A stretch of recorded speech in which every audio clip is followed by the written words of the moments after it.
Good morning, Christ Church. We're thrilled to have all of you here for this wonderful forum. And we're especially thrilled to have Professor Vasilius Marinis, who is a professor of Christian art and architecture at Yale University. He teaches at the Yale Institute of Sacred Music and Art. He is the author of two monographs, both published by Cambridge University Press. The first, Architecture and Ritual in the Churches of Constantinople, 19th to the 15th century. And the second, Death and the Afterlife in Byzantium, the Fate of the Soul in Theology, Liturgy, and Art. His current research includes hagiography, which is the study of saints, and the textual construction of sacred space. His third book, On the Cult of the Martyr of Euphemia in Byzantium, will appear later this year from Oxford University Press. Please join me in welcoming Professor Marinis to Christ Church.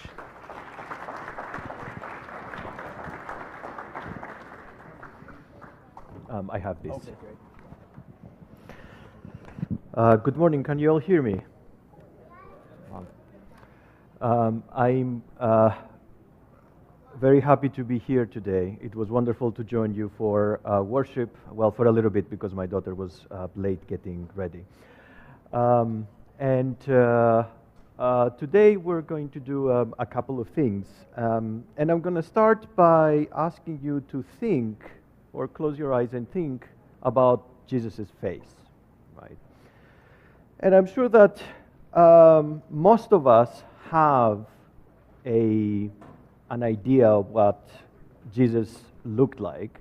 In your beautiful church, there are many magnificent stained glass windows with the face of Christ. And he has, a beard and long hair and wears a tunic and so on and so forth. The problem is, of course, that the New Testament says nothing about what Jesus looked like. So how did we come from nothing to the image of Jesus that we have today? And this is what my lecture was going to be about. Because the way Jesus was depicted, and it was depicted particularly in the early Christian period, in many different ways, right? Signaled something. They chose to depict Christ in certain ways because they wanted to convey a message, and images do convey a message. And I'm going to start with something that is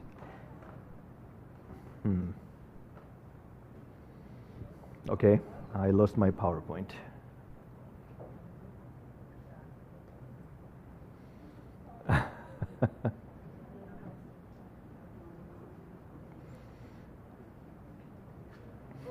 Oh, okay. I'm going to start with something that is not a great work of art. It's actually just a scratching in the wall. And as you can see, it dates to about the beginning of the 3rd century. And it's one of the earliest depictions of the crucifixion that we have. But it's not a straightforward depiction of the crucifixion, because perhaps you can see someone on the cross. Do you see what I'm talking about? Let me get down here. You see someone on the cross. And someone who is doing, he has a gesture of prayer. So someone is praying to that person on the cross. And there is a graffiti underneath that says in Greek, Alexamenos sevete theon. Alexamenos is praying to his God. But what is strange here is that the person who is on the cross does not have a human head, but rather a donkey's head. And this is a graffito that was making fun of Christians. And why was that the case? Because for the Romans, crucifixion was reserved for the worst criminals. So a lot of Romans could not understand how this strange cult would venerate someone who was killed as the worst criminal. Right? So here you have, ironically, one of the earliest depictions of the crucifixion that we have, and yet is a mockery for Christians.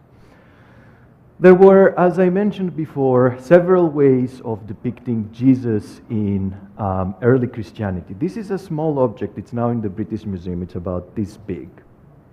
And it's essentially the bottom of a glass bottle that is decorated with images of martyrs, apostles, and Christ in the middle. But it's a depiction of Christ that is very different than the ones that we are accustomed to today.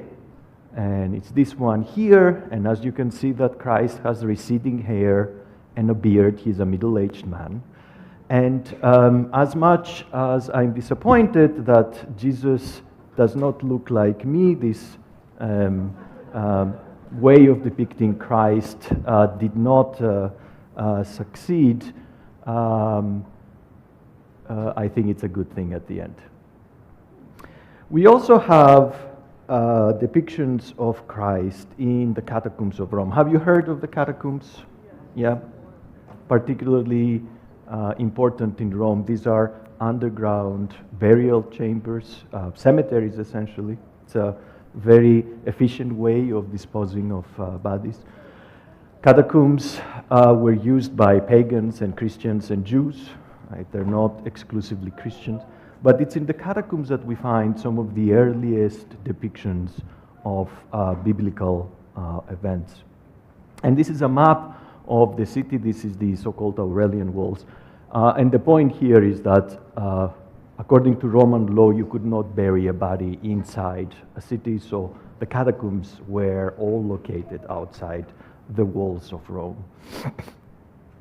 And this is what they look like. If you take a tour, you know, if you've taken a tour, you know what catacombs look like. It's kind of damp and uncomfortable and dark, and you usually have an annoying guide who is taking you around. And some of these chambers in the catacombs are decorated with images that are, again, they're not the best quality. You know, Roman art, famous for its quality and its style. The things that we find in catacombs, not so much. But we have images like that, and I'm not going to talk about the complex iconographic program here, but I'm going to concentrate on this central medallion. This is on the ceiling of a burial chamber. And what you have here, probably familiar with a scene such as this one, is a young person with short curly hair carrying a lamb on his shoulders. And because the rest of the iconography in that chamber is Christian, we know that this is a depiction of Christ as the Good Shepherd. Right? So one of the earliest ways of depicting Christ was, and as a youth essentially, carrying a sheep on his shoulders. And it makes sense because Christ himself called himself the Good Shepherd. Right? It's an image of hope. You know that your God is going to leave everyone and come after you, come seeking you if you stray. But the image had a very long prehistory. Very long prehistory. And this is very important. When Christians started creating art around the 3rd century of the Common Era, they did not invent the wheel. Right? They used the vocabulary that was available to them, and this is very important. Right? So they used images that were familiar to them and to Romans or people who were not Christian. And a very popular image was that of a pagan god. In this case, you see a late Roman, the statue of a late Roman, a late statue Roman of Hermes from the Acropolis Museum, who is carrying a sacrificial ram. Right? And this is what you see here. So the Christians took this, you know, whoever saw something like that in the Roman world would know that this is a god. So they took that and they placed it into a Christian context, right? And Christ is then presented as the Good Shepherd. Another way of presenting Christ in late antiquity, very important, very popular way, is as a man of learning. a philosopher, someone whose education is quite evident. This is the front of a sarcophagus. Sarcophagi were primarily marble coffins, and obviously one needed to be quite affluent in order to afford it, so these belonged to the upper classes.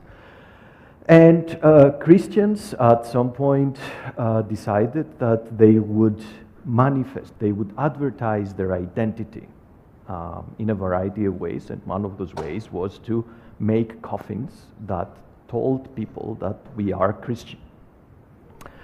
A lot of things that I will be talking about today relate to the Passion because of the season. And again, the iconography here is fairly complex, but I want just to focus on this one here, on this scene, which depicts the crowning of thorns. On the left, you have a Roman soldier who is placing a crown of thorns on Christ's head. But you can see Christ, again, he has this curly hair, right? He's clean shaven, he looks quite young, he's wearing very nice clothes, and with his left hand, he's also holding a scroll, which is an indication of learning, that he's a learned man, he's a philosopher, he's a teacher. Also notice, and this is quite interesting, that it doesn't look like he's suffering. Right? This is not a scene of violence, even though obviously it was. And the soldier is holding the crown as if someone is crowning a victor. Right? Again, this is also important. It took a very long time for Christian artists to figure out how to depict Christ's passion. How do you depict God's suffering? This is a very important question. It was discussed. It took quite a bit of time for them to figure it out. We're going to North Italy, to Ravenna, and to the 6th century. The previous sarcophagus dated to the 4th century. Beautiful church that you can see right here. This church is decorated with mosaics. Now, mosaic is the most expensive way of decorating a building in antiquity. Why was that the case? Because a mosaic is made of small cubes that we call tesserae, of different colors. Some of them are stone, some of them are glass, that are then put one next to each other, right, in order to create these compositions. So it was labor intensive, the materials cost a lot, right? So a very expensive way. When you go to a building and you see mosaics, you know that it was a building, the patron of the building was quite wealthy. And above the main altar there in San Vitale, we have a fine depiction of a heavenly scene. We know we are in heaven. I think I have a better image. Yeah. We know we are in heaven because we have the 4 rivers of paradise and this paradisiacal fauna at the bottom. But also in the middle, you have a depiction of Christ. And right at this point, this is a depiction that should be familiar to us, again, clean-shaven, in this case with straight hair. He sits on the globe. He is the ruler of all. He's flanked by 2 angels. He's flanked by 2 angels who are presenting to him 2 other people. This gentleman here is the martyr Vitalis, to whom the church was decorated. And you can see that Christ is extending his right hand and is giving Saint Vitalis the crown of martyrdom. Right. And on the other side, there is a gentleman who is dressed as a bishop. He has the pallium, for example. He does not have a halo, so he's not a saint. And he's holding in his hands a model of the church in which we're standing. And this is one of the patrons of the church. His name was Ecclesius, and he is presenting to Christ the church. Now, this is perhaps a little bit strange for us, right? We still give money to churches, but we don't expect our portrait to go up in the main apps. I hope not, at least. But it was very common in antiquity, not just Christian antiquity, but in antiquity in general. Like someone who donated a building or a statue and so on, they would want their image nearby. And here we see also this idea of a gift exchange, in a sense, that becomes very popular in medieval Christianity. Ecclesius is giving a gift to Christ in the hopes that he will receive something in return, which is salvation, right? So it's some kind of an exchange.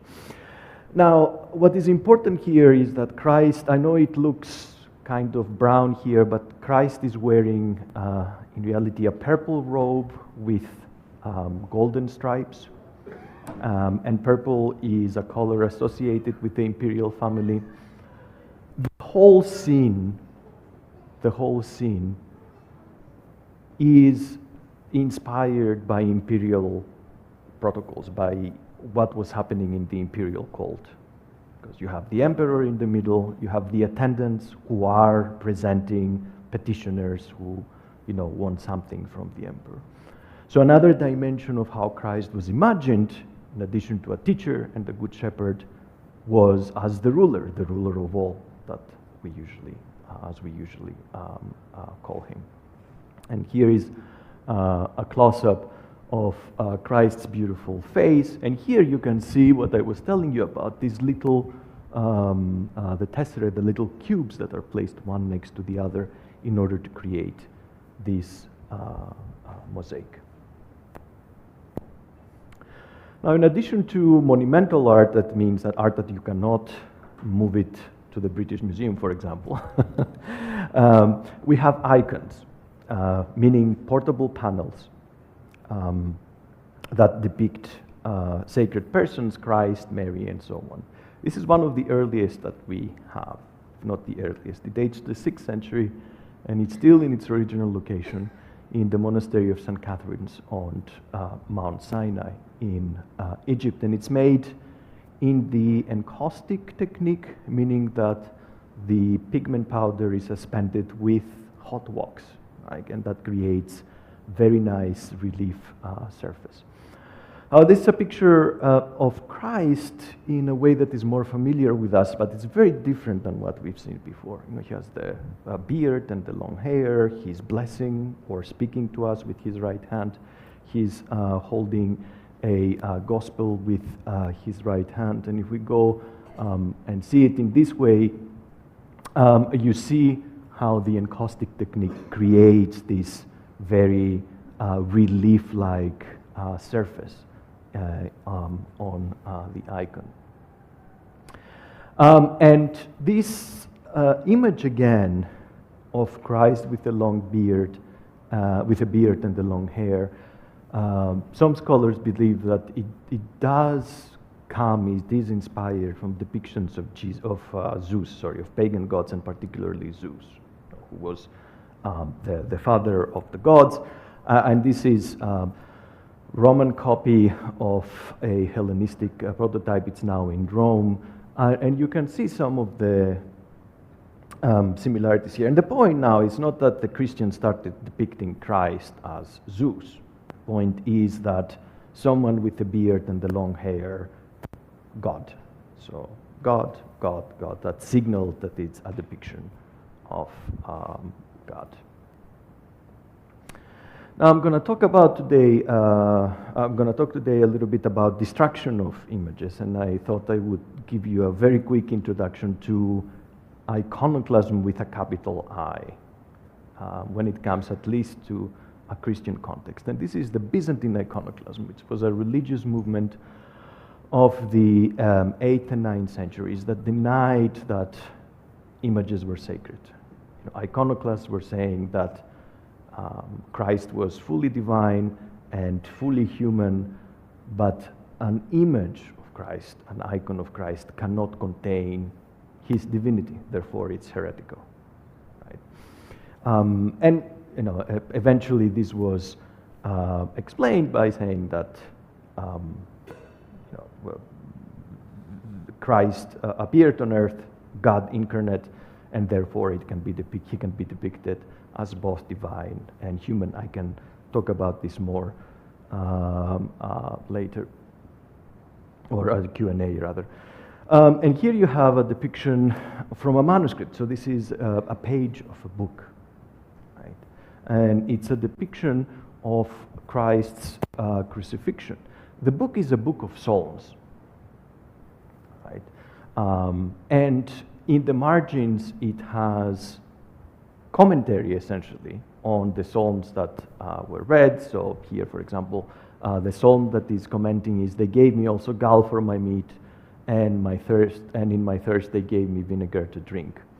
And what we see on the sides here is a depiction of the crucifixion with Christ on the cross. Again, how do you depict the torture of God? This is one way. He is depicted fully dressed. He is depicted fully dressed. He has his eyes open. He doesn't look like he is suffering. But yet you have here people, the soldiers, the Roman soldiers, who are torturing him. One of them is giving him a sponge with vinegar, and this one here is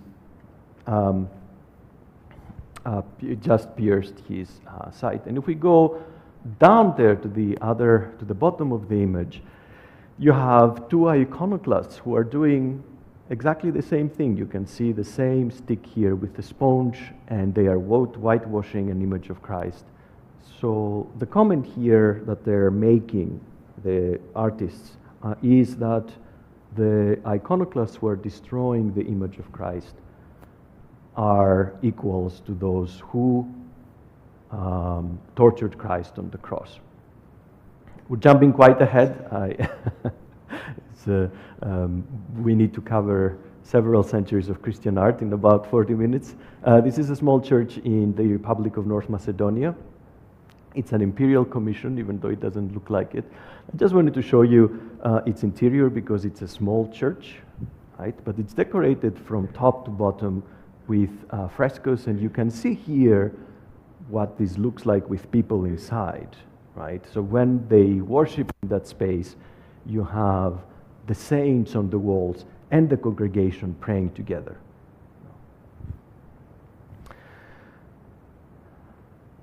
And there we started finding this. It happens around the 11th and the 12th centuries in the East. We have depictions of images that, again, we don't really find in the Gospels. This is the so-called deposition from the cross. So they took Christ's body down from the cross. This certainly happened, but no Gospel writes about it. Have here, the cross in the back, John the beloved disciple, Mary, and Christ's body. And next to it is a really harrowing image of what we call the lamentation, right? Meaning Mary lamenting the death of her son. And go a little bit closer here, and this is what you see, like the body of Christ and Mary hugging it. And again, here you have John, the beloved disciple. And these were images that were meant to inspire piety to the people that would look at them, especially during Holy Week. But they are especially powerful here, right? Because look at the expression of Mary, right? And I think the idea is that you forget about God and salvation and all that stuff, and you just see a mother who is lamenting her son, and she's stricken by grief, and the grief is depicted in such a powerful way here, right? At the same time, Christ doesn't look like he's dead. He looks like he's sleeping. Right? So in all of this art, usually there is this idea that the resurrection awaits us around the corner. In the West, a little bit later, I'm sure that many of you have heard of Giotto and the famous Arena Chapel in Padua. It was a private church, finely decorated with some of the most important frescoes in the history of Western art. And we have a similar scene here. It's another scene of lamentation, but presented in a slightly different way. Again, you have Mary and Christ and various disciples. Giotto gives the bodies of the people a little bit more substance. They're not as flat as the one we saw before, and this is especially the case with the lamenting angels at the top. And a beautiful depiction of a very young Mary, and I'll explain why this is the case in just a few seconds, who is again stricken by grief and is lamenting her dead son. And this is not particularly relevant here, but one of the great things that Giotto does is that he paints people's back. That didn't really happen before. You can see that here and here, and these two figures, and we don't know exactly who they are, frame the most important part of the composition. This is even a closer one. It really is such a beautiful work of art. And another thing that Giotto does is that he makes use of a very ancient rhetorical device, the device of comparison.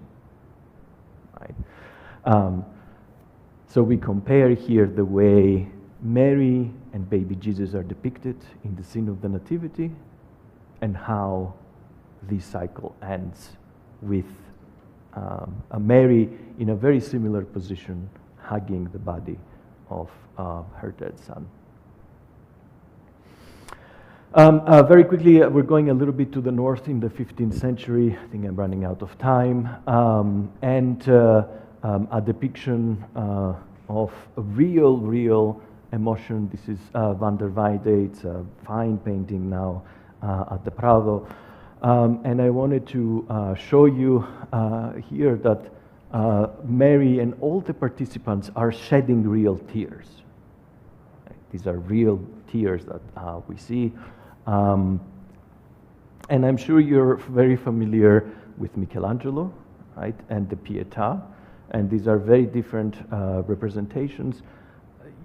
It's a brilliant work of art, how you can make essentially body and clothes from a piece of marble. Mary is very young, and that was depicted very young. That was kind of controversial, but it underscores her purity, right? Christ, also beautiful, and again looking as if he is dead. He is sleeping rather than dead. And compare this. This is a 14th century German sculpture from wood with the other one, and these two things convey different messages. Right here, you have a focus on the wounds and the blood, and how Christ's body is emaciated. Whereas Michelangelo, you have an emphasis on beauty and purity. Right. And perhaps some of you remember this, that the Pietà was vandalized and it had to be restored, one of the many instances. Now, I keep mentioning that Christ's body is usually represented not as dead but as sleeping, but we have exceptions. This is Andrea Mantegna, an Italian painter, who probably used a real cadaver to depict the body of Jesus here. Again, this is a painting that is asking us to feel something about what we see, and the guides for us are these two women who are crying, looking at Christ's body. And the only indication that this is someone divine is the very, very pale halo that you can see around Christ's body. Van Gogh is not famous for his religious paintings, but he did a couple.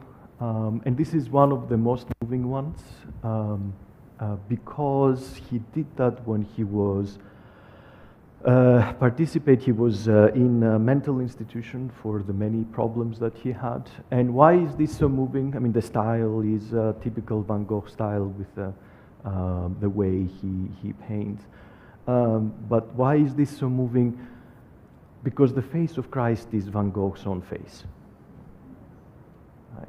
And it's an image of someone truly relating to suffering. Truly someone who truly understands suffering, right? It's a truly moving painting. And compare that to one of his contemporaries, whose name, Paul Gauguin, a very famous French artist, who also almost never painted religious objects. And here is one that is called Agony in the Garden. And again, the face of Christ here with his striking red hair is a portrait of Paul Gauguin himself. But in this case, his suffering was that he wasn't recognized. He had a show, didn't sell any paintings.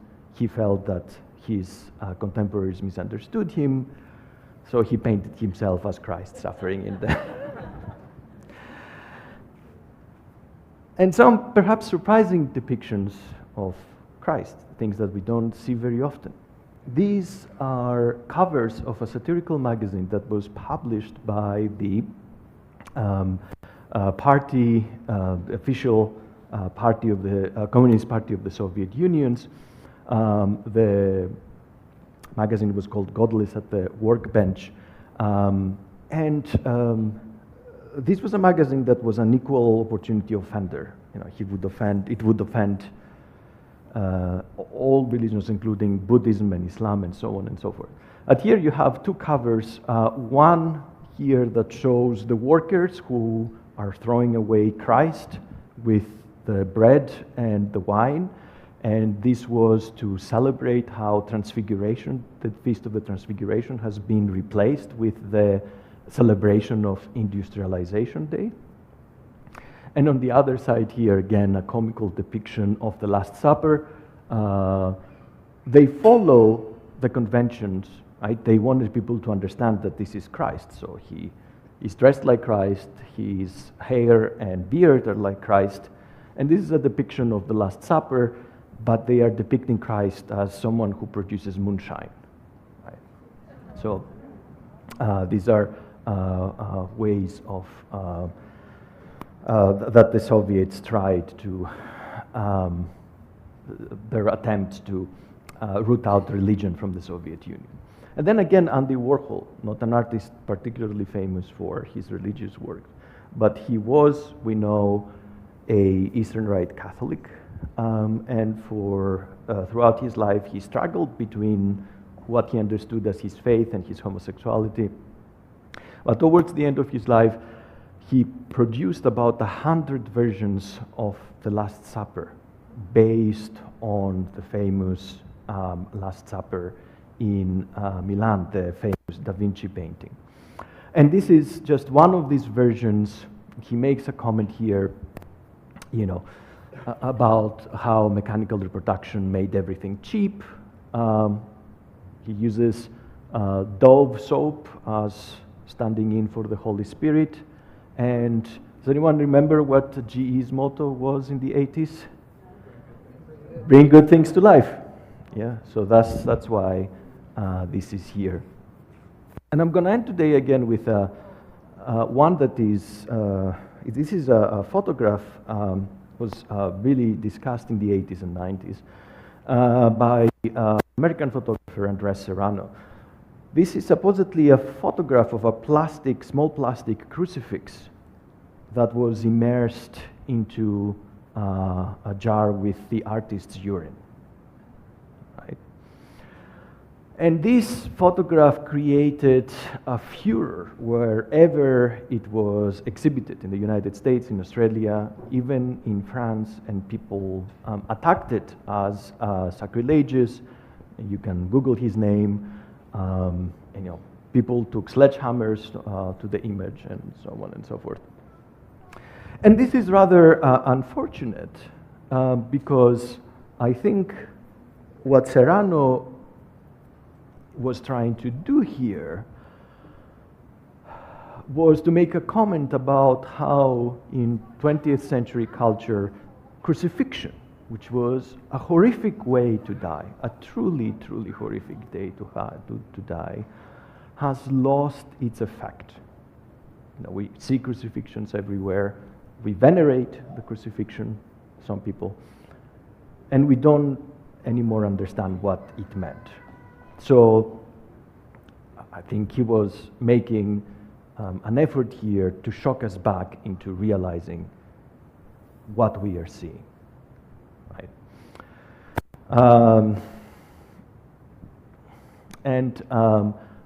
Attacks on irreligious or offensive works of art continue today. This was just from a couple of weeks ago from Greece. A right-wing politician attacked some images that he thought were quite irreverent in Greece. And I'm just going to close, again, because we are in the season with what I consider one of the most harrowing representations of the Lamentation. This is on Mount Athos in what is today northern Greece, in a monastery there. These frescoes were uncovered in the 90s. They were cleaned, and they look like this. Right? And again, a harrowing depiction of a mother who is really lamenting the death of her son. But as we all know, what is waiting for us around the corner is the resurrection. This is a beautiful mosaic from the 11th century. It shows Christ raising from the dead, taking with him Adam and Eve. Thank you very much for your attention.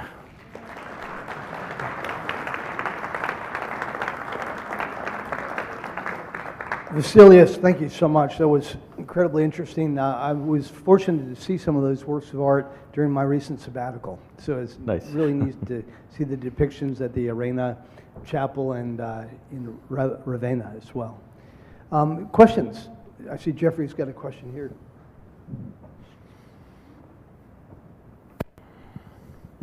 Thank you for a very interesting presentation. Is there any reason why for the first 200 or 300 years after Christ's death, most of the depictions had him clean shaven, and then later on we see him with a beard and long hair? Is there any reason for that? And I have a second question. Yeah. The iconoclasts saying that you can't depict the deity. Is there any connection at all with the Muslims having the same thing about the image of the prophet? Yeah, thank you. Both of these are great questions. So they depicted Christ clean-shaven and with curly hair because this is way some gods were depicted, particularly Apollo, and also Alexander the Great. If you see busts of Alexander the Great, he's clean-shaven with this curly hair. So they wanted...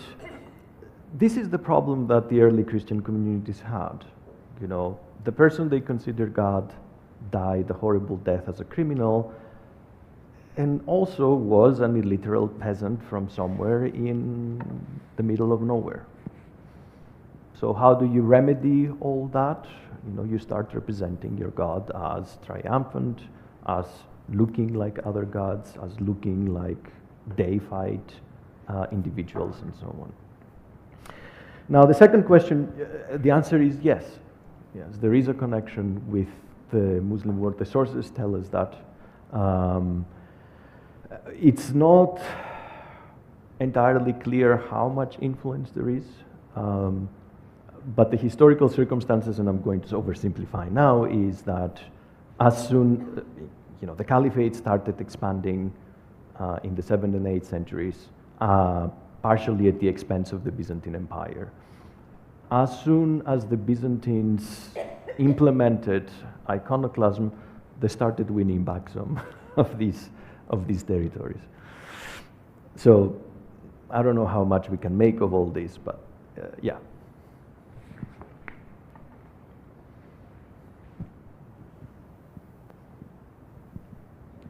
Yes. Oh.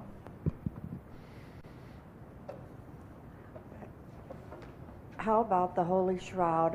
I would say the impression on the Holy Shroud is the most realistic of Christ's image, from the oil to the cloth. It's the image that I always looked at my entire life and said, this is Christ. I mean, I see all these different images, but that one is a real one. Well, that's debated. And it's so hotly debated that it would take a whole semester of classes to disentangle the scholarship.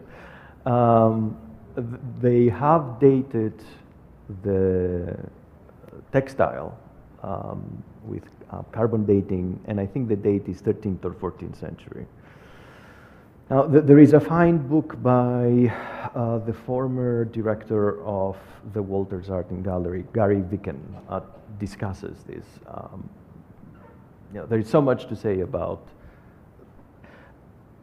Let me summarize this as such. Most people believe it's a fake. Not a fake, but a product of the Middle Ages. But nobody has convincingly showed how, if that's the case, how it was produced. So. I just wanted to know, in many of the pictures that were depicted here of God being taken down, or Jesus being taken down from the cross, you have many men in some of them, and then you have women in some of them, and then you have a combination of both. So is that what was being taught at the time? Or? Yes. Yeah, that's a very good question. A lot of these images come out of preaching. So we see, before the images, we see clergy started preaching about what Mary felt at the cross, what Nicodemus felt, and so on. So this was again to inspire piety, effective piety, like you relate to what you see, right? These sermons eventually inspired the iconography. And I mean, every Sunday is a sacrifice, is a reenactment, according to Byzantine theologians, is a reenactment of Christ's passion and resurrection. But also, especially during Holy Week, you can even use the images. You can talk about what Mary felt and also say, look, this is what she felt like, right? So they are very powerful in that way.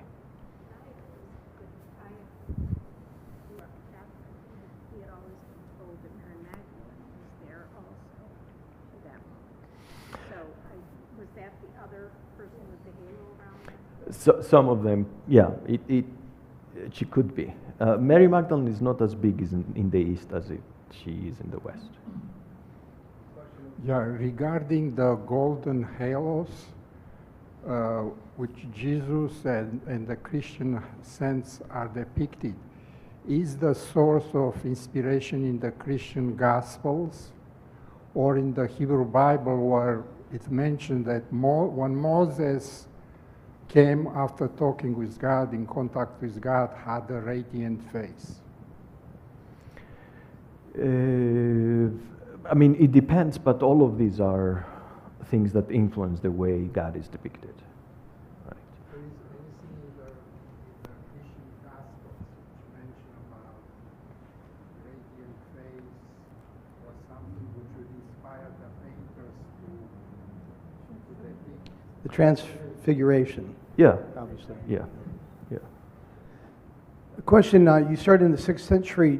Can you tell us about just some of the images of Christ found in the catacombs, for instance, and going back to the 1st, 2nd, 3rd century, and why there are no depictions of Christ on the cross until the 3rd century?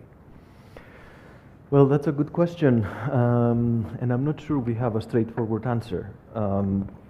I think part of it was that it was a theologically very problematic situation. I mean, how do you depict, first of all, how do you depict your God on a cross, since the cross is such a shameful thing? And secondly, if you believe that Christ is God, how do you depict God being tortured, suffering, all that stuff? In addition, Roman art did not have an iconography of execution or torture that much. We have very, very rare examples. The column of Hadrian shows the execution or torturing of some barbarians. But generally speaking, the Romans did not really show violence in their art. So that's another consideration. And when we start seeing depictions of the crucifixion, it's not one thing. It can be represented symbolically, so just a cross and a triumphal wreath around it. It can be Christ fully clothed with his eyes open. And it's only much later that we start getting the typical depiction of the crucifixion with Christ only wearing a loincloth with blood. Perhaps he's shown dead or about to die and things like that. So in a nutshell, it's a very difficult question. It's been solved for us.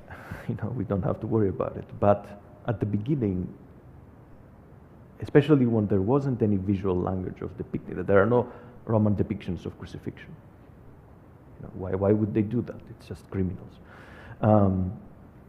When they had to invent it, essentially, it went through a variety of reiterations, and it acquired its final meaning and form much later.